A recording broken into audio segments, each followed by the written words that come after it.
में से देवता जो हैं पलायन कर जाते हैं, लक्ष्मी किनारा कर जाती है। उस घर में कभी लक्ष्मी टिक नहीं सकती। इसलिए पतियों को चाहिए अपनी पत्नियों का सम्मान करना, आदर सत्कार करना।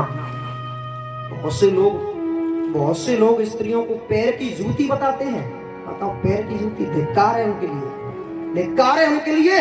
उन्हें यही नहीं पता इस धरती पे ऐसी ऐसी सती पैदा हुई है, ऐसी ऐसी पतिव्रता पैदा हुई है, जिनके पतिव्रत धर्म से आज ये धरती टिकी हुई है। आज की तारीख में भी कोई न कोई सती स्त्री, कोई न कोई पतिव्रता स्त्री हर जगह पे मौजूद है, हर जगह पे मौजूद है। ये बता दूं मैं तुम्हें, उसी के बल पे ये धरती टिकी हुई है। नहीं तो ये धरती कब की रसातल में चली गई होती, रसातल में चली गई। ऐसी ऐसी पतिव्रता इस धरती पे पैदा हुई है। अनुसुईया जैसी पतिव्रता है, और अनुसुईया की बेटी सांडली, सांडली आपने नाम सुना है? एक कौशिक नाम के महात्मा थे, और कौशिक नाम के महात्मा जो है इतने सिद्ध महात्मा थे कि नहाने के बाद में धोती निचोड़ते थे अपनी, और धोती निचोड़ करके ऊपर आकाश में फेंक देते थे। तो वो धोती बिना किसी बाउंड्री के, बिना किसी पेड़ के, बिना अरगनी के, वो धोती अपने आप आकाश में रुक जाती थी और सूख जाती थी, सूख करके नीचे आ जाती थी, और स्वामी जी उसको पहन करके चली जाती थी। ना कलाकारी पारस कलाकारी होती है, कलाकारी ना है जे, कलाकारी ना है, ये उनकी सिद्धि है।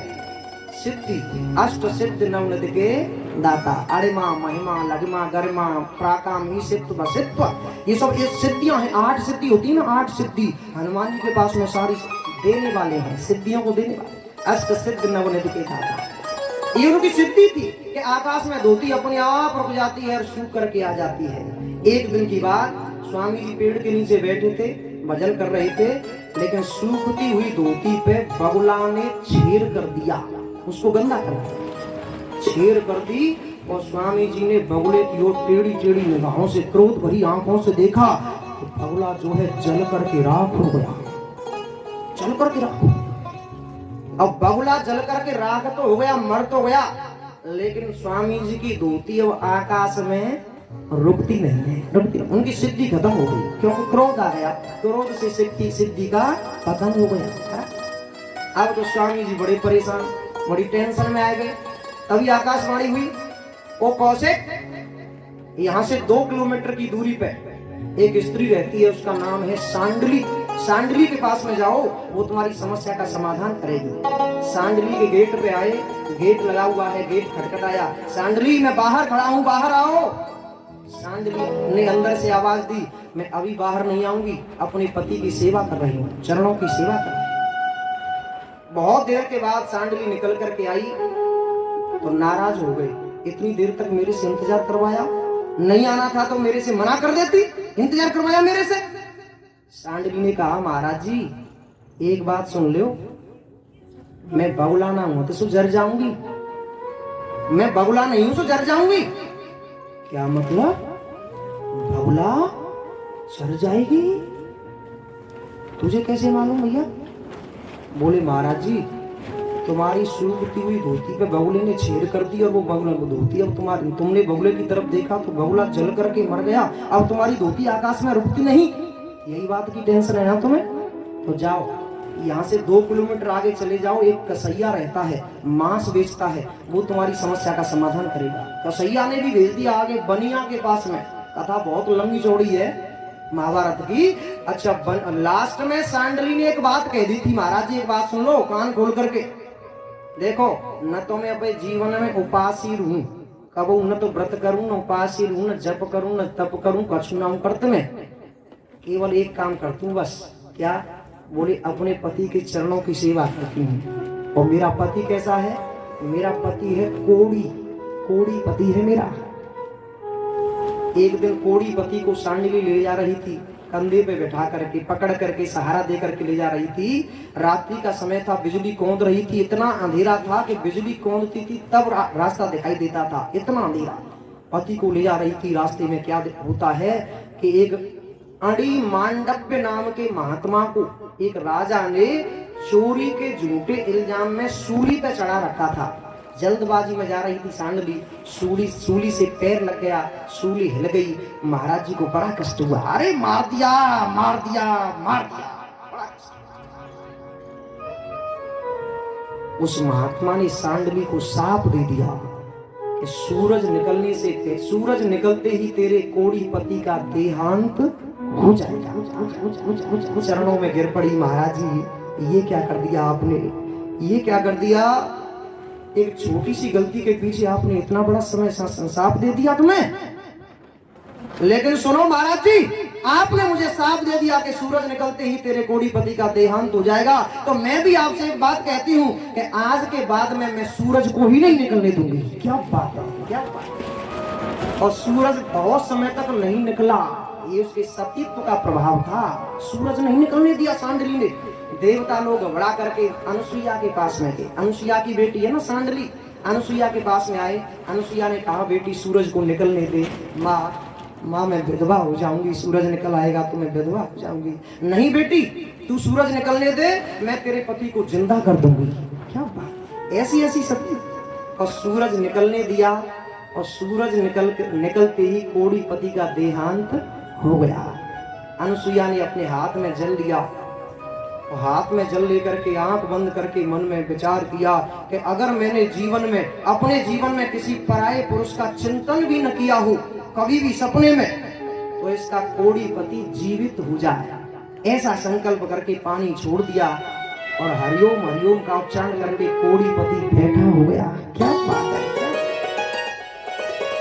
ऐसी सती इस धरती पे पैदा हुई है, पतिव्रता धरती पे पैदा हुई है, और ऐसी पतिव्रताओं के प्रताप से हमारी भारत भूमि जो है प्रभावित है। आज की तारीख में भी कोई न कोई स्त्री सती मौजूद है, ऐसी सती मौजूद है। अब एक बात बताऊं, वैसे सती स्त्री अगर कोई स्त्री सती है, पतिव्रता है, तो फिर उसे कुछ भी करने की कोई आवश्यकता नहीं पड़ती। लेकिन अब यहाँ पे समझेंगे कि सती पतिव्रता की परिभाषा का है। पतिव्रता की परिभाषा क्या है, आपकी जानकारी के लिए बता दूं मैं। पतिव्रता की परिभाषा बताऊं, स्त्रीणाम सुपति देवानाम तच्छ सुषा अनुकूलता तद्वंदस्य अनुवृत्तिस्य एतत् तद्व्रत धारणम। शब्दों पे जरा ध्यान देना, आपकी जानकारी के लिए बता दूं मैं आपको, क्योंकि हमारी आने वाली नई बेटियां एक दिन ससुराल जाएंगी, उनके लिए बहुत जरूरी है, नई पीढ़ी के लिए, आप सबके लिए बहुत जरूरी है। पतिव्रताओं की परिभाषा क्या होती है, जरा ध्यान से सुने। जो अपने पति को देवता की तरह पूजती है वो स्त्री पतिव्रता है, सती है। अब यहाँ पे हमारी कछु बड़ी बूढ़ी अम्मा बैठी हुई है। अब बड़ी बूढ़ी अम्मा जी कह सकते हैं कि महाराज जी एक बात बताओ, अपने पति है तो पूजे देवतन की तरह, वो हमार सास ससुरन ते लट्ठू मार करे है, क्या वो पतिव्रता है? बोले नहीं। सास ससुर देवर जेठ सबका जो यथोचित सम्मान करने वाली स्त्री है वो स्त्री पतिव्रता कहलाती है। एक परिभाषा और सुनना, पुत्रा सद्गुणम स्नेहात राजा नाम च भयार्थ आराधयेत पतिम शौर्यम या पश्येत सा पतिव्रता मनुस्मृति। पुत्र की अपेक्षा जो अपने पति से 100 गुना प्यार करती है, जी हाँ, वो स्त्री पतिव्रता होती है, पतिव्रता है। एक परिभाषा और सुनना, कार्य दासी रतो रंबा भोजने जननी समा विपक्ष मंत्री वर्तो साच भार्या पतिव्रता मनुस्मृति। मनुस्मृति में बहुत सारी परिभाषा। कार्य दासी रतो रंभा, दासी के समान जो अपने पति के चरणों की सेवा करे, नौकरानी बन करके, दासी भाव से, है ना, दासी मान करके अपने आप को, और घर में सेवा करे, पति की सेवा करे। भोजने जननी समा, अपने पति की आज्ञा का पालन करे और भोजन बड़े प्यार से, जननी माने माँ की तरह भोजन करावे। जैसे एक माँ अपने बेटे को बड़े प्यार से भोजन कराती है, उसी प्रकार से अपने पति को माँ भाव से भोजन करावे, पूछ के प्यार से। लेकिन आजकल की एक समस्या है माता जी, सही से बताऊं मैं तुम्हें, आजकल की देवी की एक समस्या है, भोजन की थाली सामने आई पति देव के, और बहन जी नो कहवो शुरू करो। बोले आज तुम्हारी बहन मोती न्यू कह रही, छोटी भाई अटका है, फलानी बात ढिकानी बात, है ना, और जा छोटे भैयान तो भाई तुम्हारे ना कम दम कर रखी है, ने काम की कह दी जाते कह देती हूँ तो ठाड़े ते मर जातो है, मोटरसाइकिल लेके दुनिया भर में डोलतो है और काम में ने तू ना करते। माने भोजन रखा है सामने, थाली रखी है और पति देव मुंह फाड़ के देख रहे हैं चुपचाप बैठे बैठे हैं, और पति और देवी जी कह तो जा रही है तुम्हारी बहने आज मोती यूं कह रही, और डोकई की बात कर रहे हो तुम, भाई तुम कहा पूछ रहे हो, डोकई तुम्हें 52 मिनट गन दे रही, और मैं तो इतनी सीधी हूँ भाई, मैं तुम्हें कहा बताऊं भाई, मैं तो ऐसी सीधी सादी पल्ले पर गई हूँ तुम्हारे कि मैं सांसों ना निकालते, मौज ऐसी सीधी तो तुम्हें या धरती की पीठ पे कहूँ मिलेगी ना, इतनी सीधी हूँ मैं, इतनी सीधी हूँ कि मुझे ऐसी धरती की पीठ पे तुम मिलेगी। और मैं तुम्हें 50 ना कह रही है कि तुम यहाँ के चलो मो ना रहे हो यहाँ, मैं तो दिल्ली जाऊंगी, मैं तो दिल्ली ले चलो, मैं ना रह रही ना, माने भोजन की थाली रखी है, टूका भी तोड़ा नहीं, और बहन जी यूँ कह रही है कि मैं तो दिल्ली अभी जाऊंगी, जई फिर ना जा रही बाद में ना जा रही, माने भोजन है जननी समान है ना, भोजन बड़े प्यार से खिलावे, प्यार से करावे, उसका नाम है पतिव्रता। पतिव्रता एक परिभाषा और सुनना, भरतुर आज्ञा न लंगे त्या मनो वाकाय कर्म भी भूते पदौ सदा चाति साच भार्या पतिव्रता। अपने पति की जो आज्ञा का हर एक स्थिति में उल्लंघन नहीं करती, ध्यान दें, हर एक स्थिति में अपने पति की आज्ञा का किसी भी स्थिति में जो उल्लंघन नहीं करती है, चाहे देवी मैया नवाए जा रही हो, चाहे देवता नवाए जा रही हो, महादेव बाबा है और पति देव का काम की कह दें तो वह काम है करके जावे, है ना, वो पतिव्रता है। जिनाए के महादेव नवाए जा रहे हैं और पति देव ने 1 गिलास पानी मांग लो, देवी जी ने प्यास लग रही है, खेत पे आयम काम करके पानी दे देने का है, सोई अर रहा है परे, अच्छा 1 गिलास पानी ना पी रो, ये पियो जा रहे हो तुम पर, आज महादेव नवाए का वैसी 12 बज गई मैं काज या घर के काम धंधे पे दे में सूप तो ही ना हो बता है, फुर्सत ही ना मिले मुझे, और तुमको 1 गिलास पानी ना पियो जावे, वो स्त्री पतिव्रता है जो हर एक स्थिति में अपने पति का ध्यान रखती है, उसकी आज्ञा का पालन करती है ना, और अपने पति को रोटी खिलाने के बाद में ही रोटी खाती है, वो स्त्री पतिव्रता है। लेकिन आवाज मैंने बताई एक बात, समस्या बेई वही बात की है कि काऊ बेचाई को आदमी हो पेवैया है, पौआ पी के रात के 12 बजे तक बम्बा की पटरी थे मोहे के सतुर रेलवे पटरी थे, तो बताओ उसका इंतजार करे, इस बात की पति को सुड़ करके हर एक स्थिति में जिसका ध्यान करती है रखती है, उस स्त्री का नाम पतिव्रता है। और सुनो, सुबेर सवया नरम दृष्टा भ्रातरम पितरम सुतम मन तेज परम साध्वी साच भार्या पतिव्रता। शब्दों पर ध्यान देना। सुंदर पुरुष को देख करके, सुंदर पुरुष को देख करके जो अपनी उम्र से बड़ी उम्र का है उसे तो अपना पिता समझती है, ठीक है, अपनी उम्र की बराबर उम्र वाला है उसे अपना भैया समझे, और अपनी उम्र से छोटी उम्र का है उसे अपना बेटा समझे। मेरी निगाह में असली पतिव्रता उसे कहते हैं। उसे एक परिभाषा और सुनना सज्जनों, जीवत भरतर्या नारी उपोष्य व्रत चारणी आयुष्यम हरते सा नारी नरकम व्रजेत। जहाँ श्लोक बने के ज्यादा ध्यान दियो तब देखो, इतने तो मन देखो। जीवत भरतर्या नारी उपोष्य व्रत चारणी आयुष्यम हरते सा नारी नरकम व्रजेत। ज्यादा ध्यान दियो जहाँ नरक आया हुआ, खतरनाक शब्द आया हुआ जहाँ में नरक। जीवत भरतर्या नारी, जिस स्त्री का पति मौजूद हो, ध्यान से सुनो, जिस स्त्री का पति मौजूद है, जिंदा है, और वो दुनिया भर के व्रत करे। बोली जीजी जीजी सोमवार तो मैं शादी पे पहनती रह रही हूँ, कुआरी थी पहनती रह रही हूँ। संतोषी माता को शुरू कर दो, मैंने बृहस्पति रह रही हूँ बहुत दिना थी, 8 है रह रही हूँ बहुत दिना थी, है ना। और हर पूर्णमासी दाऊजी महाराज जा रही हूँ मैं, हर पूर्णमासी दाऊजी महाराज जा रही हूँ। और मैं मन में ऐसी हो रही है कि तुम 5-7 जने अगर इकट्ठी है जहाँ में, तो भाई मावस गंगा जी नहाए और चला करेंगे। माने पूरा महीना बुकिंग है, पूरा महीना बुक है, लेकिन एक ही बात की कमी है, अपने पति का अपमान करती है, अपने पति को रोटी पानी भी नहीं देती, और दुनिया भर के निरे व्रत चलने वाके। आज संतोषी माता को हैं सोमवार को परसों जो है 8 है को जी भाई में तो तराल पर 3 व्रत पड़ गई भाई, सर्वे शरीर की दमन कर गई। नहीं तो लौंग के जोड़ाते तो देवी रह रही हूँ मैं, लौंग के जोड़ाते 9 देवी पास ही रही हूँ, तुम्हें कहा पर कोई इतनी बड़ी भगत नहीं हूँ मैं। लेकिन एक ही बात की कमी है, दुनिया भर के व्रत करती है, लेकिन एक ही बात की कमी है कि अपने पति का अपमान करती है, उसको रोटी पानी भी नहीं देती, और तक लग जाए ना, पत्त पर जाए ना गुप्ता जी, कबो कबू तो कंडा मार देते, चिमटा मार देते थे। लेकिन हरेक ना है, कबो कबू और हरेक ना है, कोई एक आगो एक आग, और यहाँ तो जितनी बार बैठी गए ब्रह्मते तो एक गुना है देश, एक गुना सब बढ़िया बैठने से। मैं तुम्हारी नाम कह रहा हूँ, मैं तुम्हारी नाम कह रहा हूँ, कहूँ सांझ मोते लड़ बैठे मोते, मैं तुम्हारे नाम कह रहा हूँ, मैं दूसरी जगह की बात कर रहा हूँ, मैं अंत की बात कर रहा हूँ, तुम्हें जानकारी का है, तुम तो सब पतिव्रता बैठी हुई है।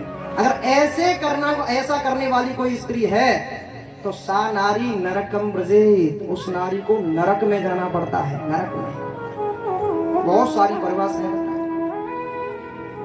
अंत में सांडली ने कह दिया, स्वामी जी देखो मैं अपने जीवन में न तो बिल्कुल व्रत करूं, न उपासी रहूं, न कछु करूं, केवल अपने पति के चरणों की सेवा करती हूं। मेरा पति कोड़ी है ना।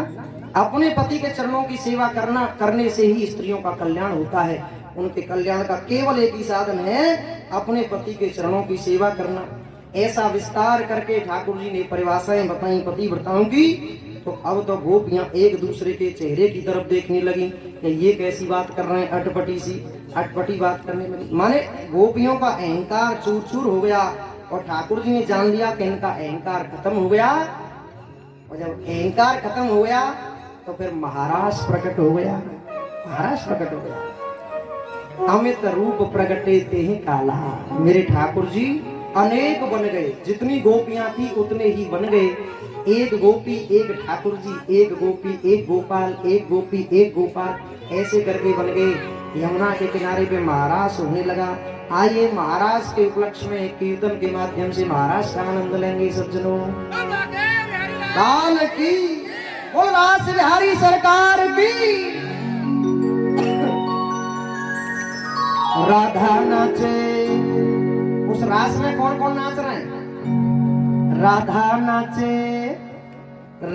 नाचे कृष्ण नाचे, नाचे गोपी संग। राधा नाचे कृष्ण नाचे, नाचे गोपी संग। राधा नाचे कृष्ण नाचे, नाचे गोपी संग। राधा नाचे कृष्ण नाचे, नाचे गोपी संग। मन मेरो बन गयो सखीरी पावन वृंदावन। मन मेरो बन गयो सखीरी पावन वृंदावन। मन मेरो बन गयो सखीरी पावन वृंदावन। मन मेरो बन गयो सखीरी पावन वृंदावन। आस रचो है, आस रचो है, आपके संग गाना रास रचो है, रास रचो है, रास रचो है, आपके संग रास रचो है, रास रचो है, रास रचो है, आपके संग गाना रास रचो है, रास रचो है, रास रचो है,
रास रचो है, रास रचो है, राधा के संग का रास रचो है, रास रचो है, रास रचो है, राधा के संग का रास रचो है।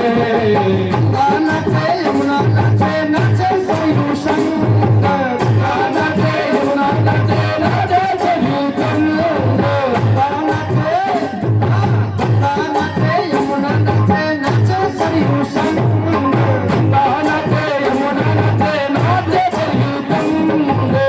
मेरा मन गयो सखी पावन वृंदावन, मन मेरा मन गयो सखी पावन वृंदावन।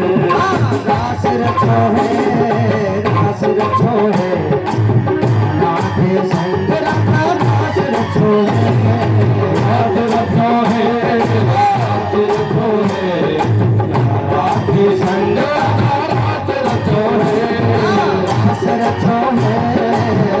रचो है, राधे संग राधा रास रचो है, रास रचो है, रास रचो है, राधा के संग गाना रास रचो है, रास रचो है, रास रचो है, की संग गाना रास रचो है। ताली बजाते हुए आनंद लीजिए महाराज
रास रचो है, रास रचो है, राधा के संग राधा रास रचो है, रास रचो है, रास रचो है, राधा के संग राधा रास रचो है, रास रचो है, रास रचो है, राधा के संग गाना रास रचो है, रास रचो है, रास रचो है, संगे वाला रात रचो है, रास रचो है, रास रचो है, राधे संग गाना रास रचो है, रास रचो है, रास रचो है, राधे संग गाना रास रचो है।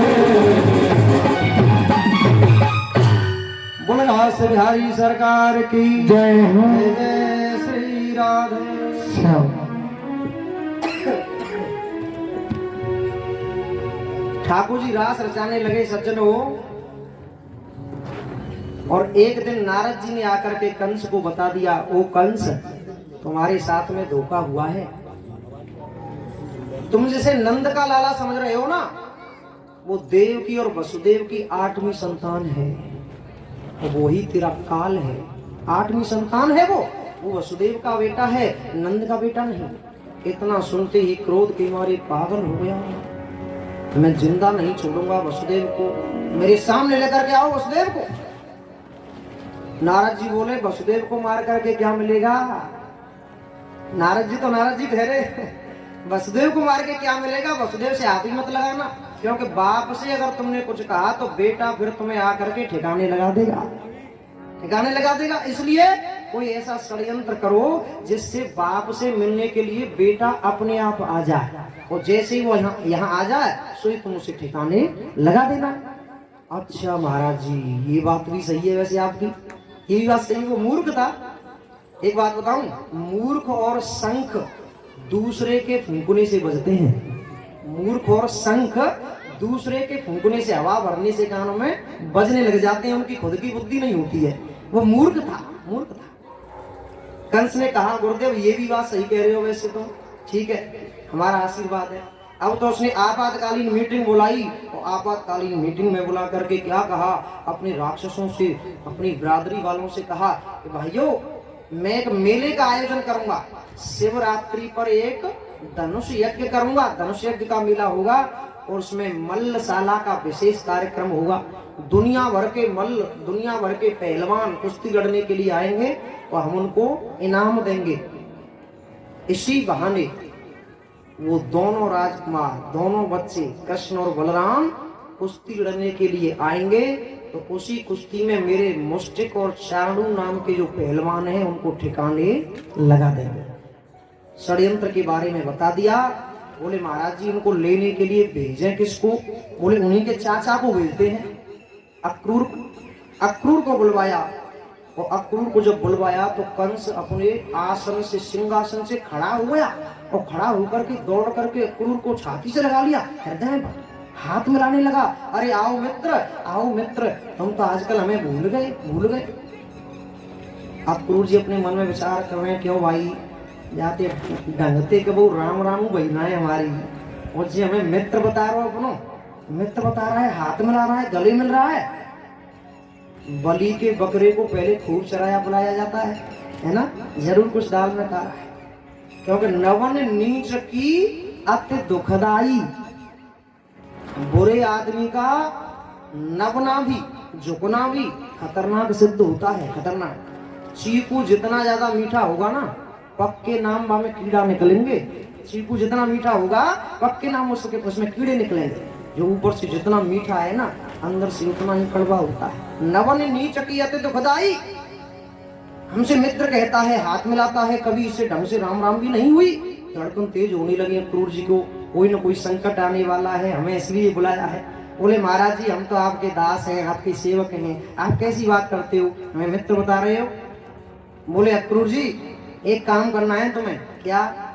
बोले हम शिवरात्रि पर एक विशेष मेला का आयोजन कर रहे हैं, जिसमें धनुष यज्ञ का मेला होगा और उसमें मल्लशाला का एक विशेष कार्यक्रम होगा। हमने सुना है कि आजकल ब्रज में दो बच्चे बड़ी कीर्ति स्थापित कर रहे हैं, तुम मेरा विशेष रथ लेकर के जाओ मथुरा, वृंदावन, और वृंदावन से कृष्ण बलराम को दोनों को ले आओ, मथुरा तक ले आओ, बस उसके बाद तो फिर मैं देख लूंगा। और अक्रूर ने जब ये शब्द सुने कि श्री कृष्ण और बलराम को लेने चले जाओ, अक्रूर अपने मन में फूले नहीं समाते, गदगद हो गए। आहा, आज मैं अपने नेत्रों से उन चरणों का दर्शन करूंगा जिन चरणों का ध्यान माता जानकी किया करती थी। आज मैं अपनी आंखों से उन चरणों का दर्शन करूंगा जिन चरणों की धूल से गौतम ऋषि की नारी अहिल्या का उद्धार होता। मेरा कितना बड़ा अहोभाग्य है, कितना बड़ा अहोभाग्य है मेरा कि आज मैं अपनी आंखों से उन चरणों का दर्शन करूंगा जिन चरणों से गंगा जी का प्राकट्य हुआ है। मेरा कितना बड़ा अहोभाग्य है। कहने लगे धनाश्री में, कहने लगे अक्रूर जी ने कहा मेरा कितना बड़ा अहोभाग्य है कि आज मैं अपने नैनों से जो है और उन चरणों के दर्शन करूंगा जिनका दर्शन माता जानकी, जिनका ध्यान किया करती थी। बड़े प्रसन्न हैं अक्रूर जी, गदगद हैं और रथ में बैठ करके चलने लगे। सज्जनों चलने लगे, रथ में विराजमान हो गए, वृंदावन यात्रा करने लगे, ख्यालों में खोए जा रहे। मैं अपने कन्हैया से जब मिलूंगा, जाते ही उनके चरणों में लेट जाऊंगा, और जब तक कन्हैया मुझे अपना चाचा कहकर के मुझे नहीं उठाएंगे, तब तक मैं उनके चरणों से उठूंगा नहीं, उठूंगा। ऐसे ख्यालों में खोए जा रहे हैं। शाम होने को जा रही थी सज्जनों, तभी क्या होता है, अक्रूर जी ने वृंदावन में प्रवेश किया, यमुना पे आ गए तो क्या देखने लगे कि यमुना की बालू पे मेरे ठाकुर जी, मेरे वहां के बिहारी श्री कृष्ण के पद चिन्ह बने हुए हैं, पग चिन्ह बने हुए हैं। क्योंकि मेरे ठाकुर जी नंगे पांव गैया चराते हैं, नंगे पांव, जूता चप्पल नहीं पहनते। जब से ठाकुर जी गोकुल छोड़ करके वृंदावन में आए थे तब तक वृंदावन में रहे थे ना ठाकुर जी। वृंदावन में जब तक रहे तब तक उन्होंने 4 बातों का पालन किया था। नंबर 1, अपने सिर के बाल नहीं कटवाए थे। नंबर 2, सिले सिलाए कपड़े नहीं पहने थे। नंबर 3, हाथ में कभी हथियार नहीं उठाया था। और नंबर 4, पैरों में कभी जूता चप्पल नहीं पहने थे, नंगे पैर रहे थे। तो मेरे ठाकुर जी नंगे पांव गैया चराते हैं, दूर दूर तक जंगलों में गैया चराते हैं। यमुना की बालू पे पद चिन्ह बने हुए हैं मेरे कन्हैया के। अक्रूर जी ने देखा मेरे ठाकुर जी के पद चिन्ह बने हुए हैं, रथ में से कूद पड़े और उन पद चिन्हों को दंडवत प्रणाम करते हुए जा रहे हैं, दंडवत प्रणाम। शाम का समय था सज्जनों, शाम का समय था। और जाकर के क्या देखने लगे कि दोनों भैया श्री कृष्ण और बलराम एक दूसरे के गले में गलवैया डाल के हाथ में दोहनी लेकर के गौशाला की ओर जा रहे हैं। माने अभी अभी गैया चरा के आए हैं और गायों की धार काटने के लिए दोनों भैया हाथ में दोहनी लेकर के दोनों भैया एक दूसरे के गले में गलवैया डाल के जा रहे हैं, बड़े प्रेम से जा रहे हैं। ददर्श कृष्णं रामं च ब्रजे गोदोहनं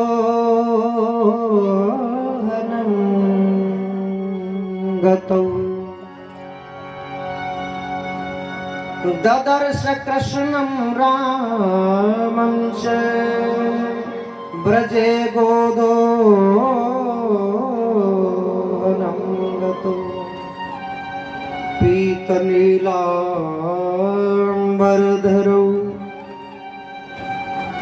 पीत नीलांबरधरौ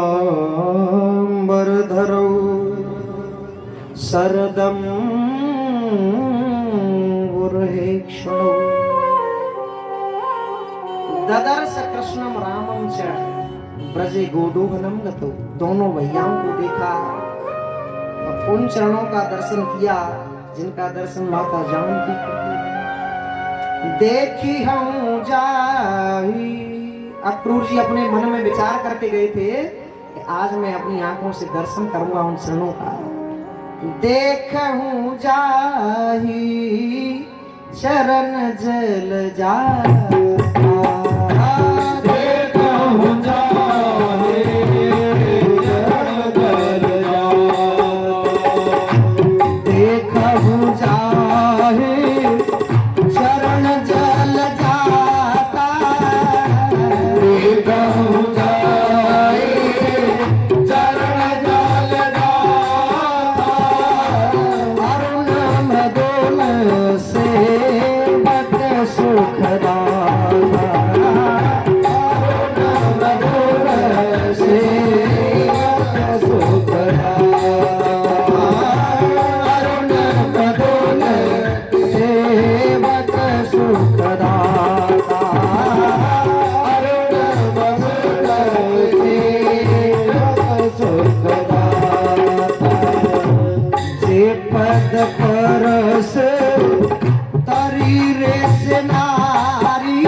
अहो भाग्य में देखूं ते ही, मेरा कितना बड़ा अहोभाग्य है कि आज मैं उन चरणों के दर्शन करूंगा।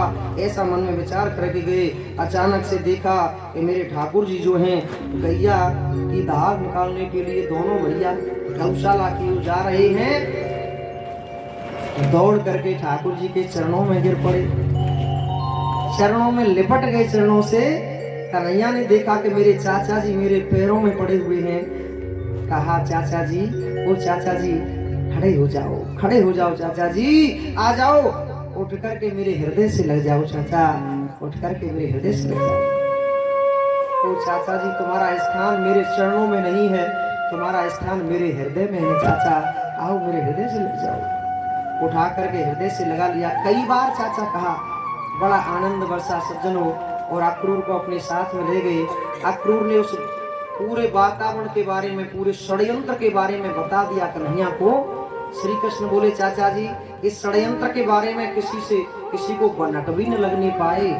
अगर किसी को पता चल गया, बाबा को मैया को अगर इसके बारे में पता चल गया, तो गोपियों को अगर इसके बारे में पता चल गया कि मैं मथुरा जा रहा हूँ सवेरे, तो मेरा मथुरा जाना असंभव हो जाए। इस षड्यंत्र के बारे में अगर पता चल गया तो मैं मथुरा नहीं जा सकूंगा। सवेरा हो गया सज्जनों, वो अक्रूर जी ने नंद बाबा से कहा बाबा मैं श्री कृष्ण और बलराम को दोनों को मथुरा का मेला दिखाने के लिए ले जा रहा हूँ। मथुरा को मेला? नंद बाबा बोले भैया मथुरा को मेला है? बोले हाँ बाबा मथुरा को मेला है। अच्छा तो भैया हम मथुरा को मेला देखने चलेंगे। और नंद बाबा ने पूरे गांव में दुहाई लगा दी, ग्वाल वालन से कह दी जो कोई मेला देखने चले मथुरा को वो जल्दी तैयार है जाए। अब तो सबरे ग्वाल वाला तैयार है गए मेला देखने के लिए। लेकिन ठाकुर जी क्यों जा रहे हैं मथुरा, इसका किसी को पता नहीं, किसी को पता नहीं। गोपियों को पता चला कि आज हमारे ठाकुर जी मथुरा जा रहे हैं। गोपियां व्यथित हो गई, परेशान हो गई, उनके बाल बिखर गए, वो रोने लगी, विलाप करने लगी, आपस में बात करने लगी। ओ सखी आज हमारे प्राण हमारे शरीर से बाहर जा रहे हैं, दूर जा रहे हैं। ये बड़ा क्रूर आदमी है जिन्हें लेने के लिए आया है। इसका नाम तो अक्रूर रख दिया है किसी ने, लेकिन बहुत बड़ा क्रूर है, बहुत बड़ा क्रूर है।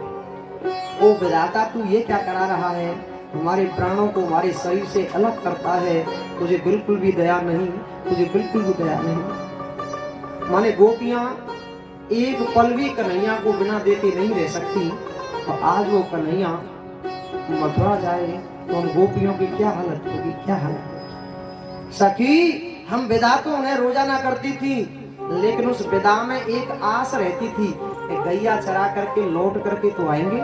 जब ठाकुर जी गैया चराने जाते थे तो विदा तो हम रोजाना करती थी, लेकिन एक आस रहती थी कि लौट करके जब आएंगे तो अगवानी करनी जाएंगी, इसलिए हमें आस रहती थी। लेकिन अब तो मथुरा जा रहे हैं, और मथुरा तो बहुत बड़ा शहर है, कहीं उस शहर में उनका मन मुक्त हो गया और वो वहीं पर रह गए तो क्या होगा, क्या होगा। ऐसे बात करने लगी सज्जनों। तब तक क्या होता है कि दोनों भैया श्री कृष्ण और बलराम जाने के लिए तैयार हो गए। तो बलराम जी ने एक बात कही कन्हैया से, कन्हैया एक बात कह दूं भैया, कहो भैया। बोले आज तुम पहली बार घर से बाहर जा रहे हो, तो मेरे कहने से कन्हैया ओ श्री कृष्ण मेरे कहने से एक काम कर ले भैया। क्या? बोले अपनी मैया से चरण छू करके नमस्कार कर ले। देख तेरी मैया यशोदा खड़ी है, अपनी मैया से चरण छू के नमस्कार कर ले। श्री कृष्ण बोले भैया मैं अपनी मैया से नमस्कार नहीं कर पाऊंगा। क्यों? क्यों नहीं करेगा भैया? बोले मैं नमस्कार करने के लिए पैर छूने के लिए जाऊंगा, और पैर छू करके जब वापस आऊंगा तो मेरी मैया हिलकी बांध के रो जाएगी, रोने लग जाएगी, और फिर मेरी हिम्मत नहीं पड़ेगी कि मैं मथुरा को चला जाऊंगा, मैं वृंदावन को छोड़ दूं। इसलिए मैं प्रणाम नहीं करूंगा, नहीं करूंगा। जाकर के दोनों भैया रथ पे बैठ गए, रथ में बैठ गए, और अक्रूर ने रथ को हाँक दिया, हाँक दिया। गोपियां पीछे भाग रही हैं, वो कन्हैया रुक जाओ, वो कन्हैया रुक जाओ। रुक गई बेचारी। यशोदा मैया बूढ़ी बड़ी मैया कन्हैया की रथ के पीछे भाग रही है। ओ मेरे कन्हैया रुक जा, ओ मेरे लाला रुक जा, ओ मेरे बेटा रुक जा, मुझे छोड़ करके मत जा मेरे बेटे रुक जा। कन्हैया ने रथ को रुकवा लिया, उतर करके आए। मैया कैसी बात करती है तू? मैया परस्व आगमिष्यामि, मैं परसों आ जाऊंगा लौट करके, कल मथुरा का मेला देख लूंगा और परसों लौट करके आ जाऊंगा। कन्हैया ने झूठ बोल दिया, क्योंकि कन्हैया इस बात को जानते हैं कि अगर मैं अपनी मैया से झूठ नहीं बोलूं तो मेरी मैया यहीं पे खत्म हो जाएगी, मर जाएगी। इसलिए झूठ बोल दिया, आप चले गए। रथ के पहियों से धूल उड़ रही है और गोपियां निर्मलेश नयनों से उस धूल को निहार रही हैं। जब तक वो धूल उड़ती रही तब तक गोपियां देखती ही रही, देखती रही। यमुना पर रथ पहुंच गया और राधा जी यमुना पे पहुंच गई।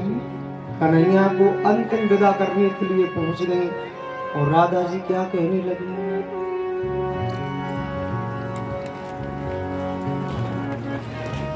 विदा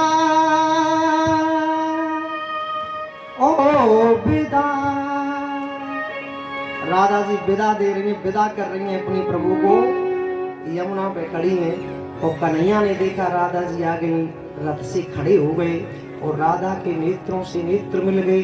पलक गिरना बंद हो गया, आंखों में आंसू हैं दोनों के। राधा जी विदा कर रही, विदा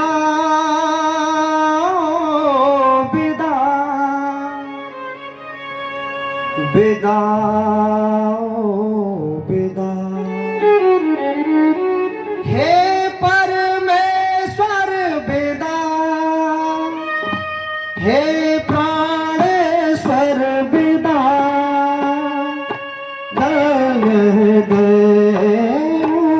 पहले कहता दिल भर विदा।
राधा जी विदा कर रही है सज्जनों को, नहीं आपको एक अंत में इतनी ऐसी बात कही, आहा कन्हैया का हृदय कांप गया।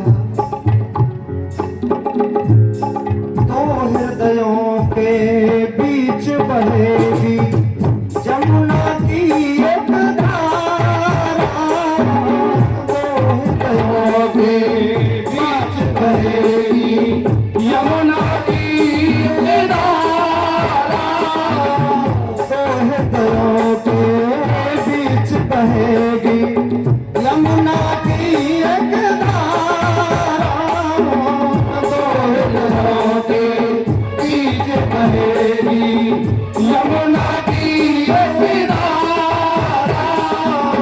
धरती के इस आंगन में अंतिम मिलन हमारा, धरती के इस आंगन में अंतिम मिलन हमारा।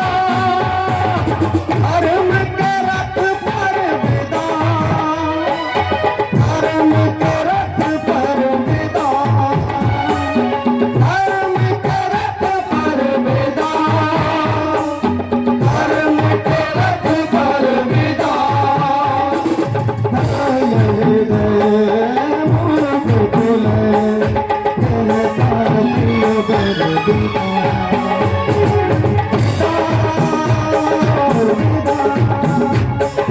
विदा, विदा,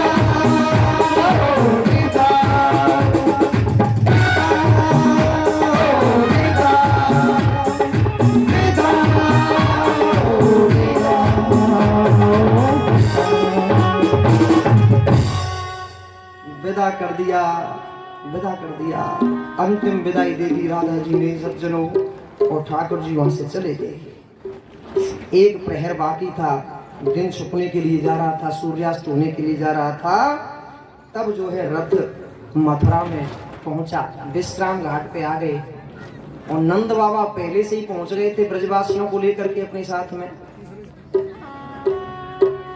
नंद बाबा ने कहा कन्हैया आ गए बेटा, आ जाओ बेटा, अब तुम विश्राम करो, कल मैं तुम्हें मथुरा को मेला दिखाऊंगा।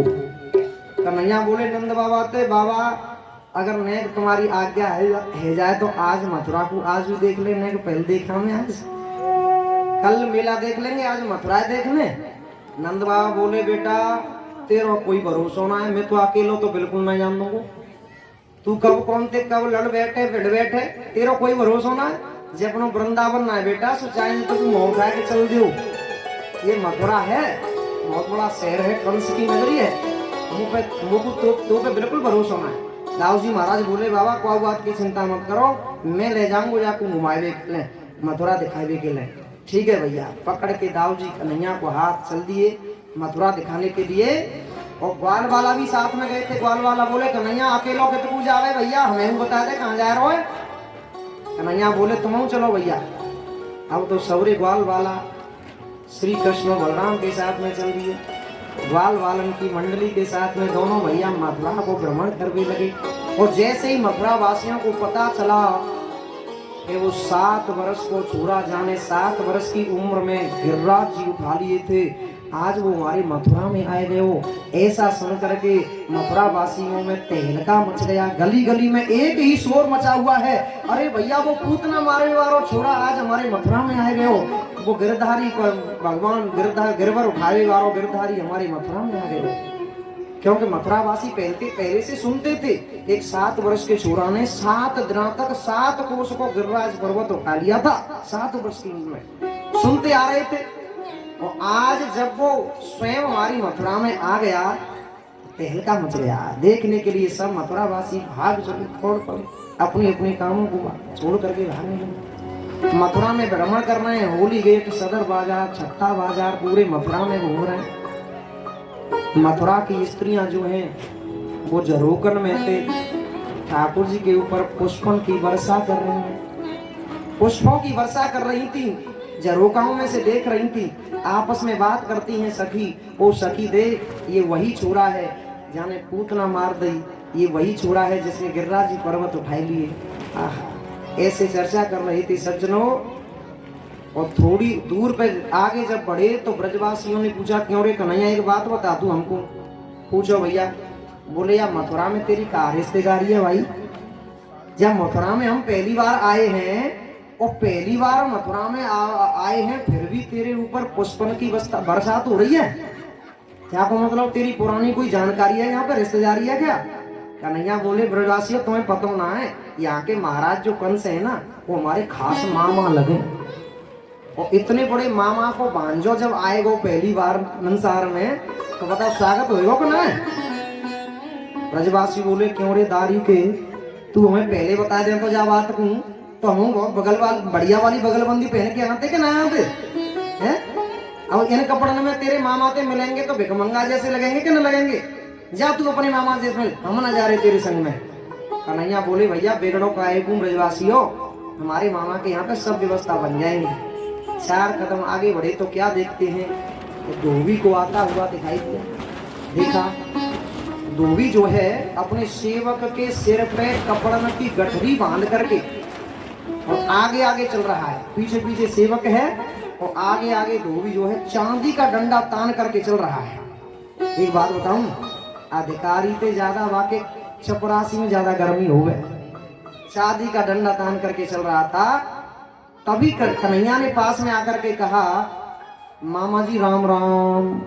और धोबी नीचे से ऊपर की ओर देखने लगा ये भांजा कहाँ से आ टपका मेरा। क्यों रे मामा कैसे बोला मेरे को। बोले महाराज जी तुम्हें पता नहीं मामा जी यहाँ के महाराज जो कंस हैं वो हमारे मामा जी हैं खास मामा हैं। और मामा के गांव में जितने वर मिलेंगे वो सब के सब मामा ही तो होंगे इसलिए मामा जी बोला। अच्छा तो तुम ही हो वो जिन्हें हमारे महाराज ने बुलाया है। लेकिन मुझे पता है तुम्हारा कितनी जोर का स्वागत कर रहे हैं महाराज जी पता है। अच्छा महाराज जी तब तो मैं मामा जी के तुम खास आदमी लगो। बोले हाँ तो मामा जी एक काम कर लो। क्या एक काम करो। बोले ये महाराज कंस के ही तो वस्त्र हैं राजसी वस्त्र। बोले हाँ तो एक काम करो इनमें से 5-4 जोड़ी कुर्ता पजामा हमें दे दो महाराज जी हमें भी दे दो हमारे ब्रजवासी पहन लेंगे। धोबी बोला क्या कहा वस्त्र दे दूं मैं तुझे पागल कहीं का। पता है तुझे महाराज कंस के वस्त्र हैं राजसी वस्त्र हैं तेरी हिम्मत कैसे हुई वस्त्र मांगने की। ग्वारिया कहीं के गाय चराने वाले दिन भर गायों के पीछे हो करते करते रहते हो और आज तुम वस्त्र मांग रहे हो महाराज कंस के वस्त्र। अब कहा सो कहा दोबारा अगर कहा ना तो तेरी जवान खींच लूंगा मैं। कन्हैया बोले भाई लाला तू खूब फलने पड़े वो हमारे यहाँ से हम तो बहुत दिना से देख रहे ढूंढ रहे। तूने किसी जमाने में हमसे एक बात कही थी रामावतार में तूने अपनी पत्नी से ये कहा था कि स्त्री रोगी राम भले ही अपनी जानकी को घर में रख ले लेकिन मैं तुझे रखूंगा नहीं दोबारा। माने भगवान श्री राम से तूने स्त्री का लोभी कहा था। माने मुझसे तूने स्त्री का लोभी कहा था। भाई तो हम बहुत दिनों से देख रहे तू खूब पलट गया। एक तमाचा दिया उसके कान पे और एक ही तमाचे का उसकी गर्दन जो है धड़ से अलग जा करके गिर पड़ी। नंद के लाला की एक ही तमाचे ने गर्दन को अलग कर दिया। और जैसे ये दृश्य देखा उसके सेवकों ने जो कपड़ा लेकर के आए थे धोबी के सेवक जैसे ये दृश्य देखा कपड़न की गठरिया डार के ऐसे भागे के पीछे मुड़ की ना देख रहे पीछे की तरफ मुड़ के ना देख रहे कम बन हुआ मदिर बन जाए ऐसा पीछे मुड़ के ना देख भाग गए। और कन्हैया बोले ब्रजवासियों उठा लो अपनी मनपसंद कपड़े उठा लो। ब्रजवासियों ने मनपसंद कपड़ा उठा लिया। अब जरा ध्यान से शांत बैठ जाओ हलचल मत करो। मनपसंद कपड़ा उठा लिए। बैठो बैठो पीछे घूम रहे हो बैठो।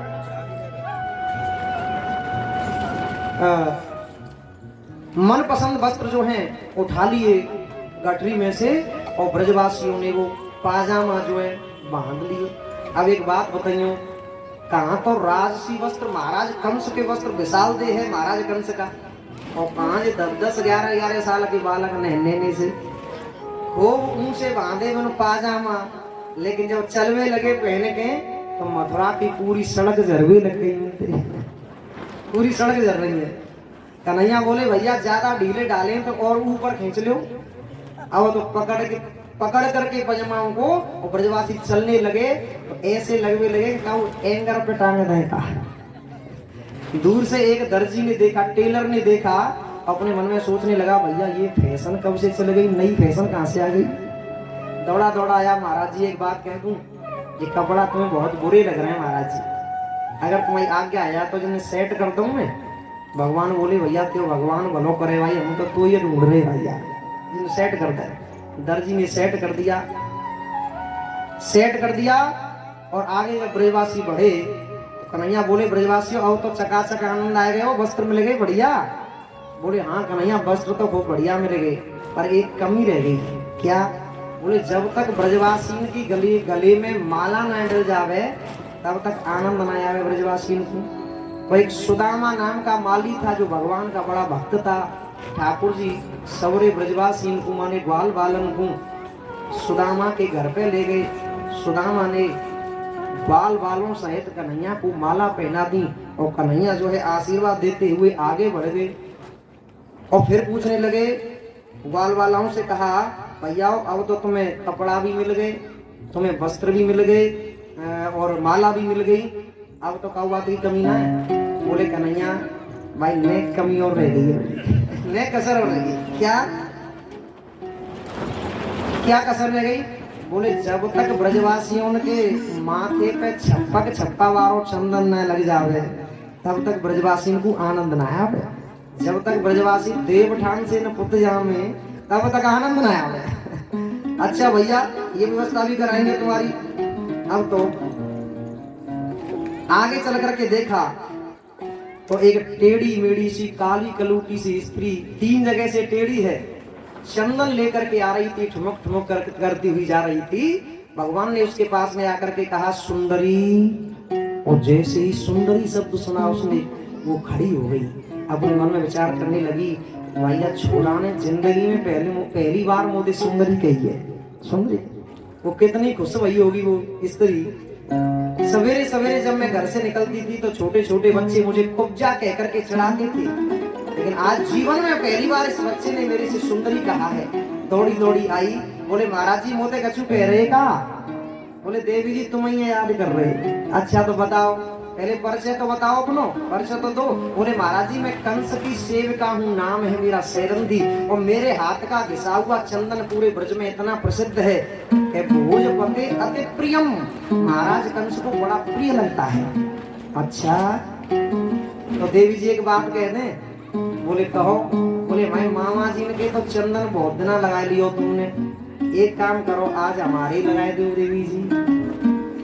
कुब्जा बोली महाराज आपने तो मेरे मन की बात कह दी, मैं भी आपसे ये कहना चाहती थी कि एक बार मेरे हाथ का घिसा हुआ चंदन लगवा करके तो देखो, जीवन में भूल नहीं पाओगे। तो देवी जी देर किस बात की? तुरंत कन्हैया ने अपना माथा झुका दिया और कुब्जा ने बड़े प्यार से कन्हैया के माथे पे चंदन लेपन कर दिया, चंदन लगा दिया। और ब्रजवासी बोले देवी जी ने के तकू भी लगाइयो। और कुब्जा ने ब्रजवासियों के बीच चंदन लगा दिया, पूरा कटोरा खाली कर दिया वहीं पे। ब्रजवासी बोले क्यों रे कन्हैया, देख बा बेचारी ने कितनी मेहनत से चंदन घिसवाया है ना, और तेरे वहां को सबरो चंदन लगा लियो, पूरा कटोरा खाली करवा दियो और तुम्हें देवे के पाए अब कछु हथुआ जा काजे। अच्छा अवई देवता है भैया। कन्हैया ने क्या किया, उसके पाम के अंगूठा पे अपने पाम का अंगूठा रख लिया और ठोड़ी के नीचे हाथ लगा लिया। तो जैसे ही ठोड़ी के नीचे हाथ लगाया तो दाऊ जी महाराज मुंह फेर करके खड़े हो गए। बोले कन्हैया से अपना वृंदावन ना है भैया। कन्हैया बोले बड़े भैया काऊ बात की चिंता मत करो, कोई गड़बड़ ना होगी। ग्वाल वाला कहने लगे कन्हैया एक बात है भाई, एक बात कह दें क्या? भाई तेरी जोड़ी खूब मिल गई आज, तू भी 3 जगह से टेढ़ो रहे और जे तो बेचारी वैसे ही 3 जगह से टेढ़ी। आज तो टेढ़ा टेढ़ी की गजब बन गई जोड़ी। अब ठाकुर जी ने क्या किया, थोड़ी के नीचे हाथ लगा करके एक झटका लगा दिया और एक ही झटका में वाके तीनों कुब्जा गायब हो गए, तीनों कुबड़े गायब हो गए और वो वास्तविक सुंदरी बनकर के ताता भैया करके नाचने लग गई। बोलो कृष्ण कन्हैया लाल की। उसको वास्तविक सुंदरी बना दिया, नाचने लग गई। कुब्जा को कितना आनंद आया होगा उस समय, यह बात तो वो कुब्जा ही जानती है। सबको अवेदान देते हुए ठाकुर जी आगे बढ़ गए और कंस के मुख्य सभागार पर पहुंच गए, जहां पर एक बहुत प्राचीन धनुष रखा था, बहुत प्राचीन धनुष रखा था। गर्ग संहिता के अनुसार परशुराम भगवान ने कंस को दिया था इस धनुष को, परशुराम जी ने। और धनुष देते समय ये सावधान किया था कंस को, कंस से ये कहा था कि इस धनुष को कोई तोड़ नहीं सकता, और बाई चांस बेटा काम तोड़ दो धनुष, बेटा तो छोड़े कौन, कहा बाजी में कौन छोड़ेगा, तुझे छोड़ेगा, इसे कोई तोड़ नहीं सकता, और जो तोड़ देगा वो तुझे छोड़ नहीं सकता। ये परख थी कंस की, परख थी। आज उसी धनुष पर दृष्टि पड़ गई कन्हैया की, और दाऊ जी महाराज से कहने लगे भैया कितना प्यारो लग रहा है धनुष, तुम्हारी आज्ञा है जाए तो देख ले जाए। अब धनुष की सुरक्षा में बड़े सेवक खड़े थे कंस के सैनिक, वो हंसने लगे, देखो तो सही जी कल के छोड़ने की बात है जी, कोई मामूली धनुष है जी, क्या उठावे की बात कर रहे हैं बताओ, कोई मामूली धनुष है। जब ऐसे कहने लगे तो दाऊ जी महाराज बोले कन्हैया अब तो पुराने हाथ दिखाने पड़ेंगे भैया, दिखा दो पुराने हाथ। कन्हैया ने उसके पास में जाकर के एक हाथ से धनुष को उठा लिया, और प्रत्यंचा चढ़ाने वाले थे तब तक तो उसके 2 टुकड़े हो गए, नंद के लाला की 2 टुकड़े हो गए। और धनुष के टूटने का शब्द जो है जैसे ही हुआ धनुष टूटा, और जो है धरती हिल गई, कंस का सिंहासन हिल गया, भयंकर शब्द हुआ, सैनिक जो है टूट पड़े दोनों भैयाओं को मारने के लिए। लेकिन दाऊ जी महाराज बोले कन्हैया एक टुकड़ा मेरी ओर फेंक, एक टुकड़ा दाऊ जी को दे दिया, और एक टुकड़े से कन्हैया ने सारे सैनिकों को मार पीट करके वहां से भगा दिया। सैनिक पिट पिटाए कंस के पास में गए और बोले महाराज जी गजब हो गया। क्या? बोले कृष्ण ने तुम्हारे धनुष को तोड़ दिया। कंस ने अपने मन में विचार किया भैया अब तो हमारी भी गारंटी खत्म, गारंटी खत्म, धनुष तोड़ दिया हमारी गारंटी खत्म। अब तो इतना भयभीत हो गया कि सामने वाले आदमी से जब बात करता है तो उसकी काली काली आंखों में जो काली पुतली देखता है ना, उसमें भी उसको काला काला मुरली वाला दिखने लगा। इतना भोजन करने के लिए बैठता है तो सब्जी में जीरा देखता है काला, उसमें भी उसको काला काला मुरली वाला दिखाई देने लगा। भयाक्रांत हो गया, उसकी नींद हराम हो गई। और उधर भगवान अंधेरा जान करके लौट आए, विश्राम घाट पे आ गए नंद बाबा के पास में। और नंद बाबा बोले कन्हैया आए गो भैया, देख आयो मथुरा, देख आए बाबा। बेटा कहते लड़ाई झगड़ों को ना करे होते ने। बोले बाबा तुम कहा कह रहे हो, हम तो कहते बोले ना बात ना करे। अच्छा बेटा ठीक है, तो तू आराम कर, कल मैं तुम्हें मेला दिखाने के लिए ले चलूंगा। ठीक है बाबा। अब तो कंस उधर जो है भयाक्रांत हो गया, उसकी नींद हराम हो गई। लेकिन कभी कभी उसकी झपकी लग जाती है, थोड़ी बहुत सो जाता है, तो रात को बुरे बुरे सपने देखने लगा। रात्रि में सपने देखता है कि भूत प्रेत उससे कहते हैं कि आजा भैया हमारे पास में आजा, हमारे गले लग जा, गले लग जा। मृत्यु के संकेत दिखाई देने लगे उसको। मृत्यु के बहुत सारे संकेत होते हैं। चलते समय जब हमारी परछाई होती है ना, परछाई, उस परछाई में अगर छिद्र दिखाई दे हमें, छिद्र, तो समझ लो मृत्यु का संकेत है, मृत्यु नजदीक है। ठीक है। नहाने के बाद में और हमारी छाती पे जो बाल होते हैं ना, बाल, वो बहुत जल्दी सूख जाए, समझ लो मृत्यु नजदीक है। और सुनो, घर से बाहर निकले, घर से बाहर निकले, और घर से बाहर निकलते ही सामने से एक रोती हुई स्यारनी माने गीदड़ी रोती हुई आ जाए, समझ लो 4-6 महीना कर रही कटम देगी तुम्हें, मृत्यु नजदीक है। और सुनो, कानों में उंगली डालते समय एक ध्वनि होती है, ध्वनि जिसको ब्रह्मरंध्र कहते हैं, जिसको ब्रह्म ध्वनि कहते हैं, है ना। बहुत सारे नाम है वैसे, बाकी ब्रह्म घोष भी कहते हैं उसको, जिसको अंतर ध्वनि भी कहते हैं। कानों में उंगली डाल करके एक ध्वनि होती है, और अगर वो ध्वनि आना बंद हो जाए तो समझ लियो कि सीताराम बहुत जल्दी है वारी है तुम्हें। अब यहाँ पे मत डालना कानों में उंगली, यहाँ पे तो कान में कथा सुनना। एक अंत में जाके डाल के देखना, घर पे बैठ करके जब पे शोर शराबा न हो तब डाल करके अनुभव करना, प्रयास करना, है ना।